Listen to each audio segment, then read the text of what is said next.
जय हिंद दोस्तों। स्वागत है आपका हमारे YouTube चैनल 92 एजू पर। तो आज हम शुरुआत करते हैं फिजिक्स के यूनिट 3 की एक और नई वीडियो की। आज का हमारा वीडियो का टॉपिक है स्टोक का नियम, स्टोक्स लॉ। तो बने रहिए वीडियो के अंत तक। चलिए शुरू करते हैं। तो सबसे पहले हम जानेंगे स्टोक्स लॉ होता कहाँ क्या है और ये कहाँ लगता है स्टोक्स लॉ। तो आपने कभी ना कभी तो साइकिल तो ज़रूर चलाई होगी, साइकिल चलाई होगी रोड में। तो जब आप साइकिल चलाते हैं तो आप जैसे ही आगे की ओर बढ़ते हैं, साइकिल चलाते वक्त जैसे ही आप आगे की ओर बढ़ते हैं तो आप पर एक बल पीछे की ओर लगता है। आपने अनुभव किया होगा इस बल का। जब आप साइकिल चलाते हैं तो एक बल आपको पीछे की ओर धकेलता है। एक तो बल जो आप लगाते हैं उससे आप आगे की ओर बढ़ते हैं, और एक बल पीछे की ओर लगता है जो आपको पीछे की ओर खींचता है। इस बल को कहते हैं खिंचाव बल, ड्रैग फोर्स इसे कहते हैं। इस ड्रैग फोर्स को हम एफ डी से डोनेट करते हैं। तो एफ डी मतलब स्टोक का नियम हमें यही बताता है कि जब हम किसी वस्तु किसी माध्यम में गति करते हैं तो उस पर कितना ड्रैग फोर्स लगेगा। उस ड्रैग फोर्स को बताता है स्टोक का नियम। तो इस ड्रैग फोर्स का मान जब हम साइकिल में गति करते हैं तो इसके लिए बताना लगभग असंभव है। क्यों?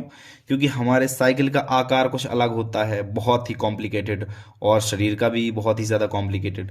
तो हम ये नहीं बता सकते कि जब हम साइकिल चलाते हैं तो हम पर कितना फोर्स लग रहा है, ड्रैग फोर्स लग रहा है, हम पर कितना ड्रैग फोर्स लग रहा है, हम ये नहीं बता सकते। हम सिर्फ एक ऐसी बॉडी में ये बता सकते हैं जो सभी तरफ सममित हो, सभी तक सिमेट्रिक हो। तो ऐसी एक चीज होती है गोला, जो कि केंद्र से सभी तरफ समान दूरी, समान डिस्टेंस पर होता है। तो गोले के लिए सबसे पहले सर जॉर्ज स्टोक्स ने बताया था कि अगर गोला किसी माध्यम में गति करता है, वायु या फिर किसी पानी में गिरता है या फिर गति करता है, तो उस पर कितना ड्रैग फोर्स लगेगा, उस पर कितना खिंचाव बल लगेगा पीछे की ओर, ये बताता है हमारा स्टोक्स लॉ। हाँ, तो स्टोक्स लॉ हमें बताता है कि कोई वस्तु जिसमें मूव करती है, किसी पदार्थ किसी तरल में या फिर वायु में, तो उस पर कितना खिंचाव बल या फिर ड्रैग फोर्स लगेगा।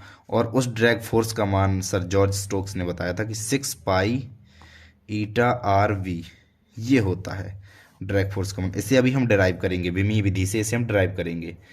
तो ये देखिए, ये सबसे पहले जान लेते हैं ये क्या है। ये ड्रैग फोर्स किस किस पर डिपेंड कर रहा है? ये करता है ईटा पर। ईटा क्या है? ईटा है हमारा, ईटा होती है माध्यम की श्यानता। मतलब जितना ज़्यादा माध्यम श्यान होगा उतना ही अधिक फोर्स लगेगा, विपरीत दिशा में खिंचाव बल उतना ही अधिक लगेगा। इससे आप इस चीज़ समझ सकते हैं कि यदि आप अपना हाथ हवा में ऐसे करें, हवा में, तो आपको उतना ज़्यादा बल का अनुभव नहीं होगा, लेकिन अगर आप पानी में या फिर शहद में डाल के हाथ हिलाएं तो आपको उस ड्रैग फोर्स का अनुभव होगा। तो मतलब जितना ज़्यादा श्यान होगा हमारा माध्यम, ईटा का मान जितना अधिक होगा उतना ही अधिक हमारा ड्रैग फोर्स अप्लाई होगा उसमें। पहला हो गया, ईटा पर डिपेंड करता है। अब दूसरा नंबर है आर पर डिपेंड करता है। मतलब हमारा जो गोला है, गोला मतलब उसकी त्रिज्या जितनी ही अधिक होगी, आर का मान जितना अधिक होगा, जितना बड़ा गोला होगा उतना ही ज़्यादा उस पर ड्रैग फोर्स अप्लाई होगा। और तीसरा है वेलोसिटी। मतलब हम जीप से या फिर साइकिल से जिस वेलोसिटी से जा रहे हैं, जिस भी वेलोसिटी से हम जा रहे हैं, तो अगर वेलोसिटी हमारी कम होगी तो उस पर कम। जैसे अगर आप शहद में बिल्कुल धीरे धीरे उंगली इस प्रकार से ले जाएं तो कम हमें पीछे की ओर बल लगेगा। लेकिन अगर आप बहुत ही स्पीड से उंगली ले जाते हैं आगे की ओर तो हमें ज़्यादा बल लगेगा पीछे की ओर। तो मतलब वेग का मान जितना अधिक होगा, ड्रैग फोर्स का मान उतना ही अधिक होगा। तो ड्रैग फोर्स हमारा नॉर्मली डिपेंड करता है ईटा पर, आर पर और वी पर, त्रिज्या पर, वेलोसिटी पर, वेग पर और श्यानता गुणांक पर। इन तीन चीज़ों पर मेनली डिपेंड करता है। तो चलिए इसका ये जो सूत्रीय फॉर्मूला है इसे व्युत्पन्न करते हैं हम, और इसे हम व्युत्पन्न करेंगे डायमेंशनल मेथड, विमीय विधि से इसे हम व्युत्पन्न करेंगे। तो इसे हम व्युत्पन्न करने के लिए सबसे पहले हमें पता होना चाहिए कि जो हमारा ड्रैग फोर्स है वो किन किन चीज़ों पर डिपेंड करता है। ड्रैग फोर्स किन किन चीज़ों पर डिपेंड करता है। अभी आप इसे भूल जाओ, ये कुछ लिखा है इसे आप भूल जाओ, हटाओ। ये हमारा डिपेंड करता है सबसे पहले तो ईटा पर डिपेंड करता है, क्योंकि जितना ज़्यादा विस्कोसिटी, कोफिशिएंट ऑफ विस्कोसिटी होगा, मतलब श्यानता गुणांक जितना भी ज़्यादा होगा, उतना ज़्यादा एफ डी, ये ड्रैग फोर्स लगेगा उतना ही ज़्यादा। तो सबसे पहला तो ईटा पर डिपेंड करता है। अब हमें ये नहीं पता कि ईटा स्क्वायर या फिर ईटा क्यूब कितने पर, ऐसे भूल जाओ, ऐसे तो आप देख के बता सकते हो कि हाँ ईटा पर डिपेंड करता है, ईटा स्क्वायर पर नहीं डिपेंड करता। तो अभी तो हमें इतना बस पता है कि ईटा पर डिपेंड करता है, बाकी ईटा स्क्वायर उसे कुछ नहीं पता। और दूसरा आर पर डिपेंड करता है, मतलब जितना ज़्यादा रेडियस होगा किसी का गोले का तो उतना ज़्यादा ड्रैग फोर्स लगेगा। और तीसरी चीज़ वेलोसिटी पर डिपेंड करती है।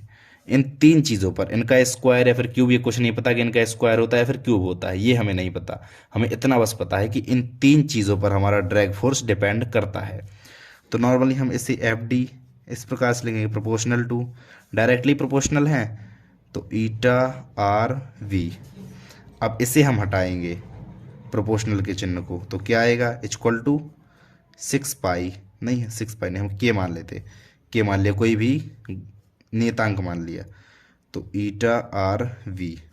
और पावर ए पावर बी पावर सी, ये सॉरी ये लगाना भूल गया था मैं, ए बी सी। अब देखो पावर ए बी सी हमने क्यों लगाए, क्योंकि हमें तो पता नहीं कि ईटा की पावर कितनी है, ईटा एक किस पावर के प्रोपोर्शनल है, हमें इतना बस पता है कि इसके प्रोपोर्शनल है बस। तो हमने ए बी सी पावर मान ली। अब अगर ईटा स्क्वायर के प्रोपोर्शनल हुआ, मान लो अगर ईटा स्क्वायर के प्रोपोर्शनल हुआ, तो फिर यहाँ पर जो ए है, इस ए का मान 2 आएगा। और अगर नॉर्मली ईटा के प्रोपोर्शनल हुआ तो ए का मान 1 आएगा। तो हमें ए बी सी के मान निकालने हैं, और ए बी सी के मान निकाल के हम इसमें पुटअप कर देंगे, तो हमें ये पता चल जाएगा एफ डी का मान, एफ डी का मान हमारे पास आ जाएगा, और वही होगा हमारा ड्रैग फोर्स। तो इसके फॉर्मूले को हमें डिराइव करना है डायमेंशनल डायमेंशनल मेथड, बिमी विधि से हमें डिराइव करना है। तो दोनों तरफ के बिमी सूत्र हमें पता होने चाहिए, मतलब बल का बिमी सूत्र, श्यानता गुणांक का, त्रिज्या और वेलोसिटी का, इसका इन सब के बिमी सूत्र हमें पता होने चाहिए। तो बल का बिमी सूत्र देखो क्या होता है, बल का ये सब आपको याद होने चाहिए। बल का बिमी सूत्र होता है mL/T-2, ये होता है बल का बिमी सूत्र। ईटा का बिमी सूत्र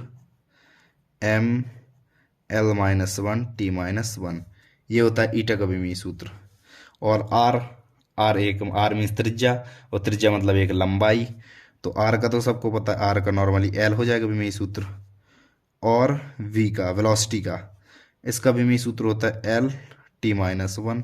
ये सब विमेय सूत्र 11th में प्रूफ सहित थे। तो ये देखिए अभी इन सब के विमेय सूत्र हमें पता चल गए, एफ का, ईटा, आर वी, इन सब के विमेय सूत्र पता चल गए। अब जो विमेय सूत्र है हम इसी में रख देंगे। तो चूंकि के तो एक नीतांक है, ये तो एक विमाहीन राशि है, तो इसका कोई विमेय सूत्र, इसका नहीं कोई विमेय सूत्र होता है, इसलिए इन जितने के विमेय सूत्र निकले हैं उन्हें हम सबसे पहले इसमें रख देते हैं। तो हम एफ डी का रखते हैं mL/T-2 इक्वल टू के ईटा mL-1T-1 L/T-1 और ए पावर बी और पावर सी, ये हमने लगा दी। अब देखो m की पावर a, मतलब जो पावर a है ये m में भी है, l में भी है, t में भी है, इन सब में। इसी प्रकार b, इसी प्रकार c, इस प्रकार ऐसे तीनों पावर हैं। तो k, अब m की पावर देखो, यहाँ पर m, यहाँ एक m है, तीनों में एक m है, तो m की पावर a, ये एक हो गई। और इसी प्रकार से l की पावर ए का गुणा किया सो माइनस ए आया, माइनस ए, एल की पावर b so plus b, l की पावर c then plus c, l की पावर इस प्रकार से हो जाएगा। अब टी की पावर जितनी भी है, टी की पावर माइनस ए माइनस सी, ये टी की पावर निकल आई।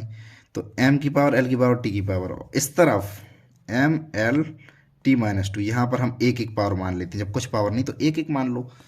तो अब देखो m की पावर, l की पावर, t की पावर, इन तीनों की पावर्स का हम वो तुलना कर देंगे, तीनों की पावर्स की हम तुलना कर देंगे। तो चलिए इन तीनों की पावर्स की तुलना करते हैं। सो m की पावर की तुलना करने पर a equal to 1 a, so a equal to 1 हमें मिल जाएगा। इसी प्रकार minus a plus b plus c equal to 1, और minus a minus c equal to -2। अब अगर हम इन तीनों को सॉल्व करते हैं, हमें ए का मान तो पता है, तो ए का मान 1 है और बी का मान है, इसे हम सॉल्व करेंगे तो बी का मान भी हमें 1 मिलेगा और सी का मान भी हमें 1 मिल जाएगा। अभी आप इनके सॉल्व करके देख लीजिए, इतना ही मान आएगा, इन तीनों का मान इतना ही आएगा। तो हमें ए बी सी के मान जैसे ही मिल जाते हैं तो हमारा जो इक्वेशन था इसे हम कोई इक्वेशन नंबर 1 दे देते हैं। तो इस इक्वेशन नंबर 1 में हम मान रख देंगे ए बी सी के। सो एफ डी इक्वल टू के ईटा की पावर 1 एंड आर की पावर 1 और वी की पावर 1। और हमने माना के बराबर 6 पाई, के बराबर हमने 6 पाई मान लिया। नीतांक तो मान सकते हैं हम के बराबर 6 pi, then F D equal to 6 pi eta R V. ये हो गया हमारा डायमेंशनल विधि से प्रूफ, बिमी विधि से प्रूफ हो गया है फॉर्मूला। तो हमें क्या करना है, ईटा आर भी जिस जिस पर डिपेंड करता है उन्हें लिख लेना है, उनकी पावर से लेनी है और दोनों तरफ की बिमी सूत्र लिख देना है और एम एल टी के जो भी पावर से उनकी तुलना कर देना है, ए बी सी के मान निकाल के उसी इक्वेशन में हमें रख देना है। तो हमें मिल जाएगा जो भी जो भी ये है ड्रैग फोर्स जितना भी लगता है किसी वस्तु को गति करने में, जितना भी ड्रैग फोर्स लगता है उस ड्रैग फोर्स का मान। तो गाइज ये हुआ हमारा स्टोक का नियम। तो स्टोक का नियम कथन देखो, कथन कि कहता क्या है स्टोक का नियम। यदि कोई गोला किसी श्यान माध्यम में एक वेग से गति करता है, श्यान माध्यम में गति करता है, तो गोले पर गति की दिशा के विपरीत एक श्यान बल लगता है, ड्रैग फोर्स या फिर जिसे कहते हैं विरोधी बल, कुछ भी कह दो। तो ड्रैग फोर्स जो भी लगता है उसका परिमाण गोले की त्रिज्या, गोले की चाल और माध्यम की श्यानता पर डिपेंड करती है। त्रिज्या, चाल और श्यानता इन तीनों पर डिपेंड करती है, ये कहा हमारे सर जॉर्ज स्टोक्स ने। तो गाइज इस वीडियो को यहीं पर एंड करते हैं, मिलते हैं एक और नए टॉपिक के साथ। Thank you so much, bye bye.